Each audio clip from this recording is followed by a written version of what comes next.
Assalomu alaykum hammaga. Akalar, Malibu 2 mashinamizni sotib oldik. Ko'rib turibsizlar, mashina tanib bo'lmaydigan holatga kelib qolgan. Tomlari ochilib ketgan, lyuk panoramalar yo'q joyida, eshiklar chiqib ketgan. Ko'rib turibsizlar, uzilib ketgan pedallardan. Aerobaklar otgan. Tarpetga rul, airstoyga aerobaklar chiqib ketgan mashinani. Orqa kirlovlar yirtilib yotibdi. Bagaj ham deyarli sog' emas, pachoq joylari ko'p. Bu yer tomonda ham udari bor, hado'ylar qiyshayib ketgan, eshiklar pachoq. Tom stoygalar qarang, uzilib ketgan mashina tomi. Oldim o'rda butun motor otseklar joyida turibdi, zavod bo'ladi shu holatda ham mashina.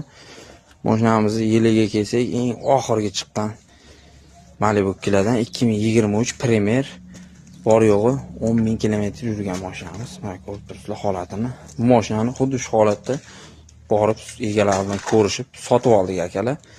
Xabaringlar bor, kimda shunaqa urilgan DTP bo'lgan mashinalar bo'lsa, O'zbekiston bo'ylab zo'r narxlar sotib olamiz. Telefon nomerlarini pastda qoldirib qo'yaman. Bemalol aloqaga chiqaverasizlar. Bizga mana shunaqa avaringli mashinalar topib bersanglar, $100 dan $200 gacha xizmat chiqarib beramiz.